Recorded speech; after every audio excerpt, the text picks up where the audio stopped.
merencanakan hal ini luar biasa banget ya, Bapak-bapak luar biasa. Kita tepuk tangan.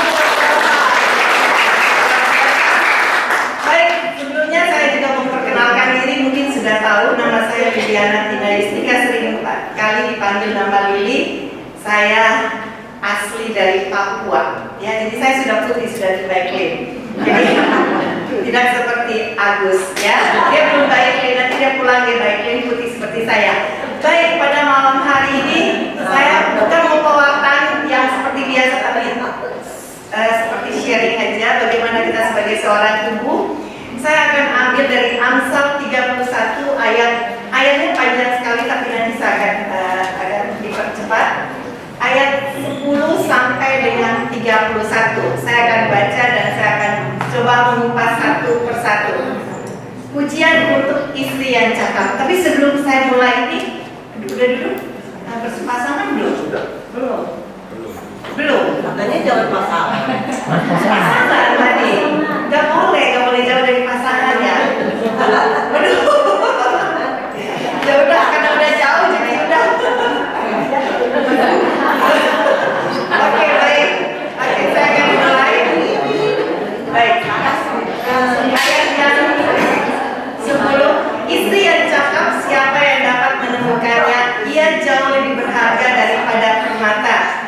Bapak-bapak, bersyukur pada Tuhan memiliki istri yang cakap, jauh lebih berharga dari permata. Tadi kalau sama duduk berpasangan, saya mau suruh bapak-bapak kalau bilangin istrinya. Amsal berapa? Amsal 31 ayat 10 sampai dengan 31 ya. Tadi kalau duduk bersebelahan, saya mau ajak bapak-bapak bilang istrinya, kamu sangat berharga bagiku. Tapi begini jauh bagaimana bisa? Gak mungkin terjadi. Ya, baik. Oke, itu di ayat 10 ayat 11. Hati suaminya percaya kepadanya, suaminya tidak akan kekurangan keuntungan. Bapak-bapak, kalau istri yang cakap, siapa yang dapat menemukan? Dia jauh lebih berharga daripada permata. Ya, jadi suaminya percaya kepadanya. Di sini ada yang nggak percaya nggak sama istrinya? Percaya semua, di luar sana ada. Ya, nggak ada di sini.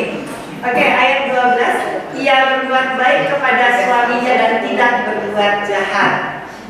Ibu-ibu yang terkasih dalam Kristus, percaya nggak? Kalau kita sudah menikah, ibu-ibu tuh berkorban lebih banyak nggak? Benar nggak sama suaminya? Betul. Betul atau? Betul. Oke. Baik. Jadi benar-benar setelah menikah ibu itu banyak sekali berkorban. Ya, bukan hanya sedikit saja, tapi banyak sekali berkorban. Nanti kita ada acara di situ, kita bisa lihat bagaimana seorang istri sama sekali berkorban pada keluarganya. Baik, 13. Ia memberi bulu domba dan rami dan senang bekerja dengan tangannya. Ibu-ibu di sini senang bekerja nggak? Senang nggak? Kenapa? Orang senang. Kami punya Tuhan di sini dikatakan bahwa ia mencari bulu domba dan rami dan senang bekerja dengan tangannya. Saya percaya bahwa ibu-ibu di sini kalau kerja sesuatu kalau dengan tangannya sendiri pasti senang dan bangga. Benar nggak? Ya, apalagi kocok telur dadar aja masak untuk suami, senang nggak? Senang, pasti ada sukacita. Itu sukacita kalau kita di dalam Tuhan. Kalau kita di luar Tuhan, pasti suaminya ngomel. Telur dadar lagi katanya, ya. Baik, berikut lagi. Ia seperti kapal saudagar, dari jauh ia mendatangkan makanannya. Kira-kira makanan di rumah kalau ada ibu-ibu kekurangan nggak? Ada nggak? Anak-anak kekurangan nggak? Nggak pernah ada kekurangan. Percaya boleh dicek ya. Saya juga punya anak, tapi pengalaman saya saya melihat mama saya, walaupun sesusah-susahnya dia, kebetulan papa saya seorang nelayan mencari ikan. Jadi sesusah-susahnya dia, tapi dia selalu menyediakan makanan yang secukupnya untuk anak-anaknya. Karena dia nggak mau anaknya kekurangan makanannya. Inilah sifat dari seorang ibu. Kasih ibu tiada berkesudahan. Ia bangun ketika masih gelap, lalu menyediakan makanan untuk seisi rumah dan membagi-bagikan tugas kepada pelayan pelayan perempuannya. Ibu-ibu yang dikasih oleh Tuhan, ini udah biasa. Kira-kira sini ada ibu-ibu yang bangun jam 10 nggak? Nggak ada. Pasti ibu-ibu bangunnya pagi-pagi. Pagi-pagi masih gelap loh. Ini firman Tuhan bilang, pagi-pagi bangun pagi masih gelap. Ibu-ibu sudah menyediakan makanan untuk seisi rumah. Saya percaya kalau ibu-ibu bekerja, yang punya anak yang masih pergi ke sekolah, pasti udah pagi itu udah repot setengah mati. Benar nggak Pak Rudi? Benar istrinya. Benar katanya. Jadi itulah kebiasaan seorang ibu. Kalau pagi-pagi anak mau sekolah, saya ngantuk, saya capek-capeknya, pasti setidak-tidaknya dia pasti kasih tahu, Mbak, kalau siapin makanan, ya. Gak pernah seorang ibu gak pernah bilang, ada yang titip pesan, Mbak, kamu jangan sediakan makanan untuk anak saya mau ke sekolah. Ada nggak di sini? Gak bakal ada. Jadi selalu ibu-ibu itu harus selalu berpikir bahwa anak saya harus cukup makanan, dan dia selalu menitipkan pesan pada anak-anak. Apalagi kalau ibu-ibu itu bekerja. Dulu saya kalau bekerja, kalau sebelum ke kantor udah titip A sampai Z. Nanti ntar si ini pulang jam sekian kasih makan, terus habis itu meles dan lain sebagainya. Itu kalau kita bekerja. Tapi kita punya pelayan-pelayan di rumah yang kita bisa menitipkan supaya secara tidak sengaja, bahwa secara langsung kita pun juga ikut andil. Baik, di dalam ayat 17 saya skip aja. Ia mengikat pinggangnya dengan kekuatan dan menguatkan lengannya. Ibu-ibu yang dikasih oleh bapak-bapak, boleh dengar ya. Ibu-ibu itu mengikat pinggangnya dengan kekuatan dan ia menguatkan lengannya. Di sini kalau saya lihat, mungkin di Jakarta agak ini, kalau di daerah itu rata-rata ibu-ibu itu kerja, ya kerja rumah tangga, bukan kerja kantoran. Karena kalau di daerah itu rata-rata kalau nggak punya toko atau bikin kue atau dan lain sebagainya. Dan ternyata ibu-ibu itu punya tenaganya luar biasa. Ya, jadi kalau dibilang tuh seperti bionic woman. Ya, waktu pas kerusuhan, satu orang ibu dia pernah cerita gini, waktu pas kerusuhan kan mengambil barang kan, dia bingung, kok sampai bisa-bisanya dia bisa dorong pipi. Setelah itu dia nggak bisa, dan ternyata Tuhan memberikan kekuatan seketika pada saat itu, memberikan kekuatan yang luar biasa, sehingga apa yang dilihat manusia, apa yang dirasakan manusia begitu berat, dia bisa melakukan. Begitu juga dengan ibu-ibu yang di sini. Seringkali kita kalau diperhadapkan dengan sesuatu masalah, kita percaya bahwa dia mampu melakukan segalanya. Sekarang apalagi kalau ibu-ibu di sini ada yang udah oma-oma, sekarang udah sibuk jaga cucu. Ya, siapa yang sibuk jaga cucu di sini? Wih, udah banyak ibu uji juga. Ya, jadi inilah kekuatan ibu-ibu yang luar biasa. Dia mampu. Kalau kadang kita lihat bahwa wanita itu lemah, tapi wanita itu kuat. Kenapa? Karena wanita terbuat dari tulang. Ya, jadi kalau dibuat, tapi benar firman Tuhan kan mengatakan bahwa memang wanita terbuat dari tulang. Wanita itu kuat ya melakukan. Nanti saya akan tayangkan satu gambar nanti berikut ini baru bisa lihat bahwa betapa benar Tuhan menciptakan wanita dalam satu maksudnya dengan jamin bersamaan dia dapat melakukan segala perkara, segala pekerjaan. Ya, kalau bapak-bapak disuruh masak rebus singkong, keluar siram tanaman, balik lagi singkongnya udah gosong. Benar nggak? Kalau ibu-ibu enggak, kalau rebus singkong dia keluar tapi ntar balik lagi. Coba aja di rumah nanti ya, ibu-ibu coba bapak-bapaknya ya. Coba.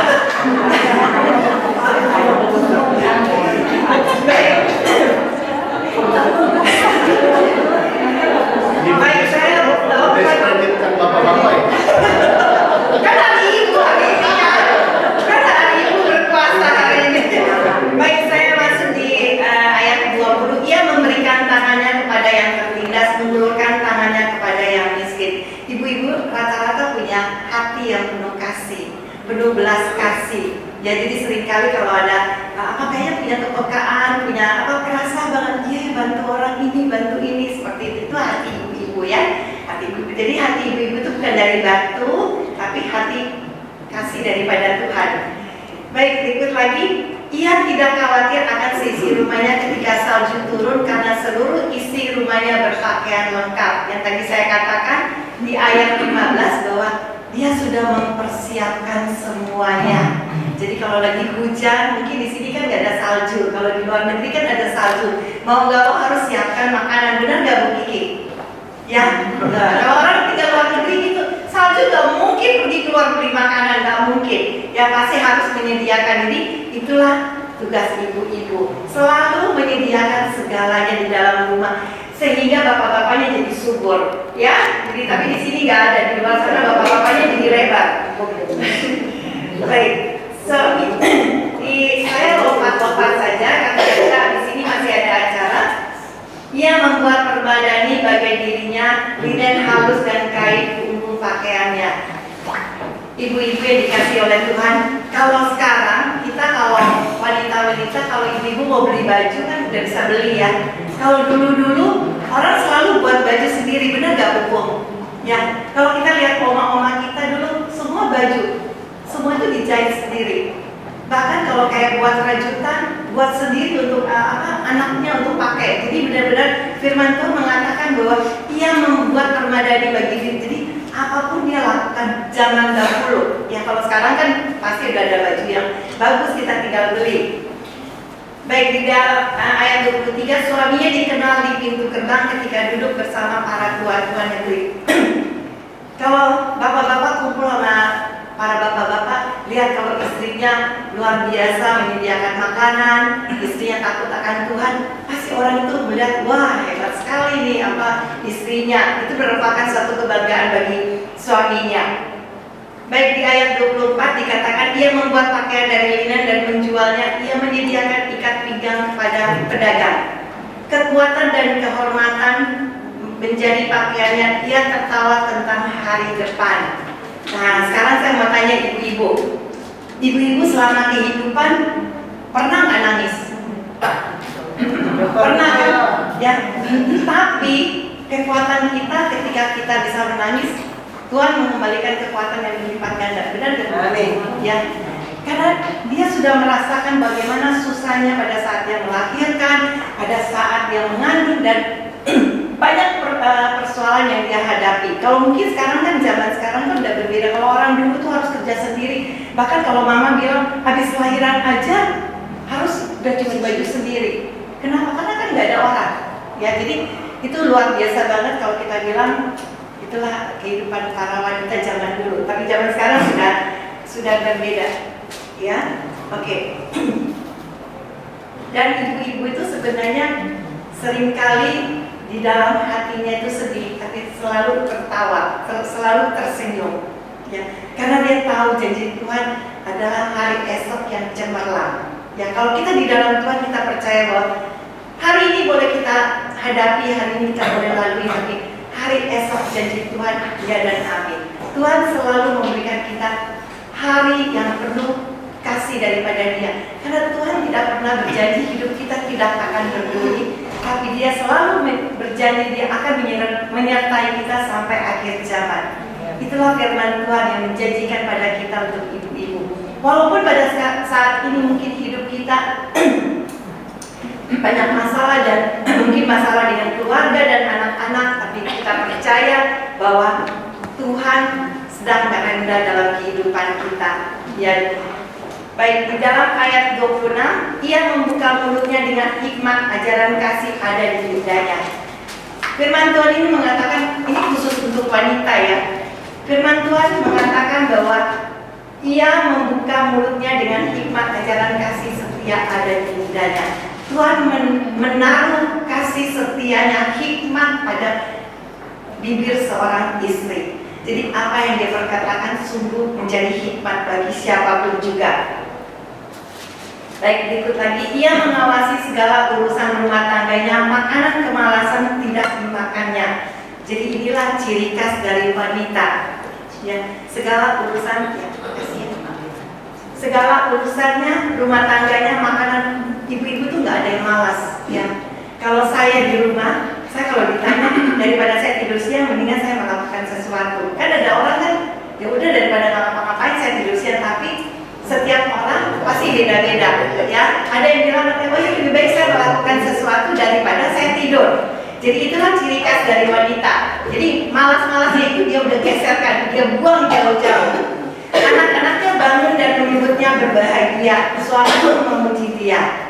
Nah, di sini kalau ibu yang tadi saya katakan bahwa ibunya pagi-pagi udah bangun, udah menyediakan makanan dan sudah menyediakan semua pada anak-anaknya, pasti anak-anak bangga. Anak-anak pasti bilang, pasti sampai di sekolah, nanti ibu guru tanya siapa yang menyediakan makanan? Mama saya. Pasti anaknya ikut bahagia bahwa mama sangat peduli. Dan di situ, apalagi kalau pagi-pagi, suaminya sebelum pergi ke kantor, istrinya udah siapin sarapan pagi, pasti suaminya juga bahagia. Ya, itulah ciri khas dari wanita. Baik, banyak wanita bertindak dengan cakap, tetapi kau melebihi mereka semua. Kemolekan itu menipu dan kecantikan sia-sia. Tetapi istri yang takut akan Tuhan dipuji-puji. Jadi Tuhan menginginkan kita bukan istri yang cantik, tapi istri yang takut akan Tuhan. Itulah yang Tuhan kehendaki. Saya rasa juga bapak-bapak di sini juga berbahagia kalau mempunyai istri yang takut akan Tuhan. Ya bukan takut sama suami, tapi takut akan Tuhan. Itulah yang benar. Ya, oke. Baik. Di ayat 31, berilah kepadanya bagian dari hasil tangannya, biarlah perbuatannya memuji dia di pintu-pintu gerbangnya. Nah, inilah sifat dari ibu-ibu. Biarlah apa yang ibu-ibu lakukan, apa yang ibu-ibu tabungkan, sungguh menjadi kemuliaan kepada Tuhan. Saya mau sedikit ini ya. Meli punya duit ya, Meli? Ada duit 100 kan? Pinjam dulu 100. Pinjam, nanti pulangin. Tapi intinya nggak jadi lebih ya, tetap boleh dua. Pinjam sebentar aja. Oke. Udah buatnya merah-merah. Ini apa? Duit. Benar nggak? Ya.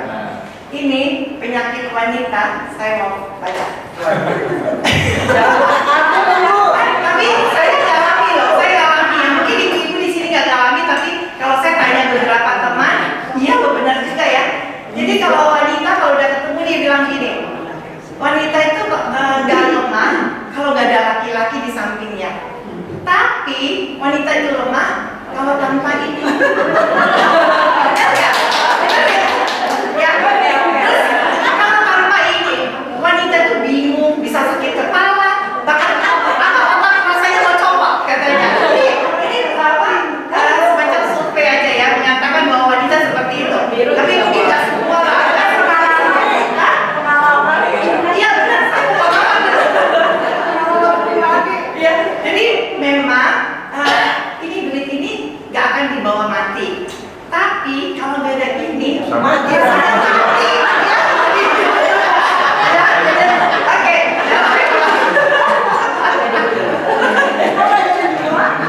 Oke, terus ada lagi ya. Saya bikin sedikit joke aja sebelum kita masuk dalam permainannya. Menikah adalah idaman semua wanita, tapi kalau sudah menikah dan hamil namanya bukan lagi idaman, tapi namanya nidam. Ya, oke. Baik, saya rasa di sini bapak-bapak baik-baik semua sama istrinya. Ya, jadi baik-baik. Benar. Oke, sebentar ya. Baik. Saya tadi ada buka di Instagram, saya ada baca ada seorang anak kecil di China. Dia saking melihat setiap hari bapaknya itu selalu marah-marah mamanya, sampai dia udah gak tahan. Gitu dia pulang sekolah, dia bilang, papanya boleh nggak? Papa itu jangan marah-marah mama. Papa nggak lihat kalau mama itu bekerja dari pagi hari, dari masih gelap sampai malam. Papa pulang, mama masih menyediakan makanan. Itu seruan seorang anak. Ya, jadi tadi saya bilang di sini nggak ada, di sini baik-baik semua ya, semua baik-baik. Tapi itulah anak-anak kalau melihat kesaksian sesuatu peristiwa yang tidak mengenakan, mereka kadang-kala bisa polos untuk menceritakan. Baik, yang tadi saya bilang wanita itu apa? Dari tulang kan, benar kan? Kuat kan? Kuat. Oke. Wanita hebat adalah bukan karena cantiknya, bukan karena kekayaannya, kepintarannya, bukan ada pria kaya di sampingnya. Tapi wanita hebat adalah wanita yang mampu terus berdiri, menyelesaikan masalahnya, mampu berdoa dan percaya bahwa Tuhan adalah sumber kekuatan dan Tuhan adalah sumber jalan keluar bagi kesulitan yang dihadapinya. Wanita hebat melukis kekuatan melalui proses kehidupan, bersabar saat tertekan, berusaha tetap tersenyum saat menangis, karena selalu memaafkan. Inilah sifat dari istri-istri yang tercinta, istri-istri yang cantik-cantik semua di sini. Jadi tadi saya bilang kalau dekat sama suaminya saya pasti ada suruh, oh ya katakan suaminya, istrinya sakit, istrinya baik, istrinya cantik. Dan baik, intinya kesimpulan bahwa kita mau merayakan hari ibu, bahwa kita di sini syukur banget bahwa di sini banyak ibu-ibu yang hadir, bahwa ibu-ibu walaupun punya banyak masalah dan banyak hal yang kita hadapi, tapi dia selalu tersenyum karena dia tertawa untuk hari depan. Benar nggak? Selalu seperti, coba percaya, lihat aja ibu-ibu walaupun susah apa tapi tetap tertawa. Baik, berikut ini saya tidak lagi panjang lebar, bahwa kalau kita berbicara kasih ibu, belum, jangan dulu, itu belum.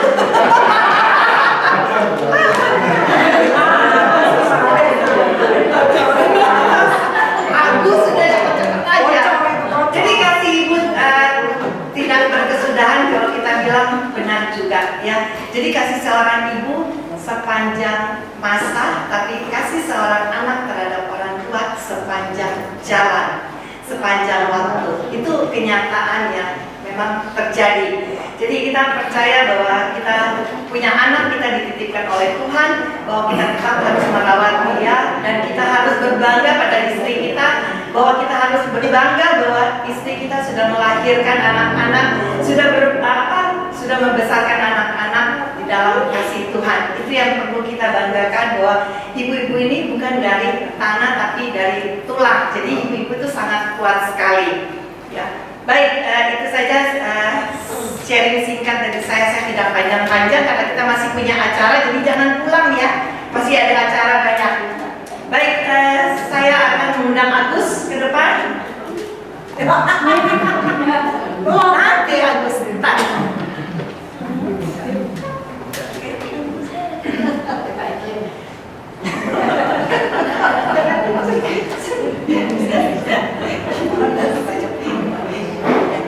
Baik, saya mau mengundang saudari saya, Sis Elina, untuk membacakan doa seorang. Ya. Bagaimana seorang ibu setiap pagi yang mendoakan untuk anaknya.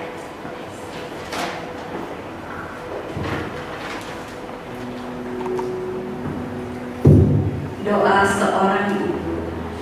Kuserahkan nama-nama anakku ke dalam tangan-Mu ya Tuhan. Tulislah nama-nama anakku dengan tinta yang tak terhapuskan, agar tidak ada siapapun juga dapat merebutnya. Tidak juga iblis durhaka mengayak seperti gandum celaka. Peganglah tangan anak-anakku bila mereka harus kulepaskan. Biarlah mereka dilindungi kuat-Mu, terlepas bebas dari segala kelemahan.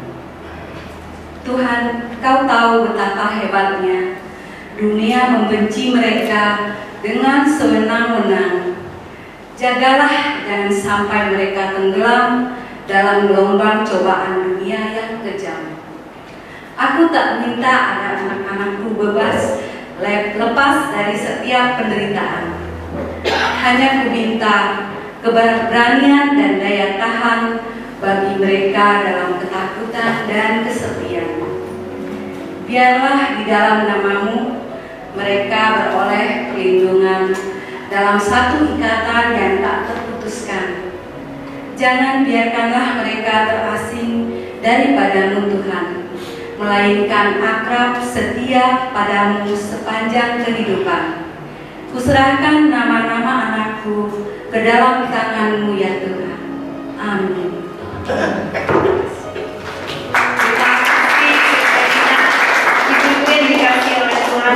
inilah doa seorang ibu.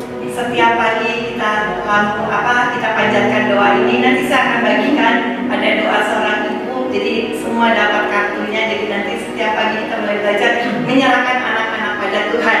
Baik, berikut ini kita akan masuk di dalam satu acara yang spektakuler. Oke, silakan.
tanpa diminta kau merawat dan menjaga.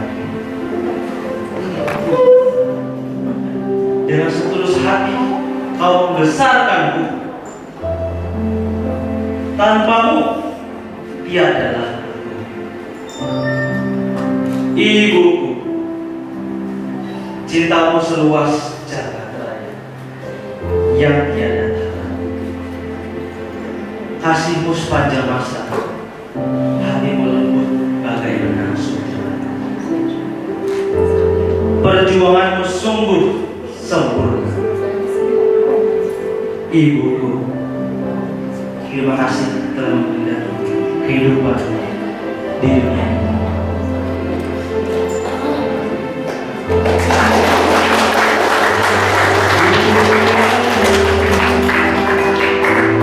So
ya.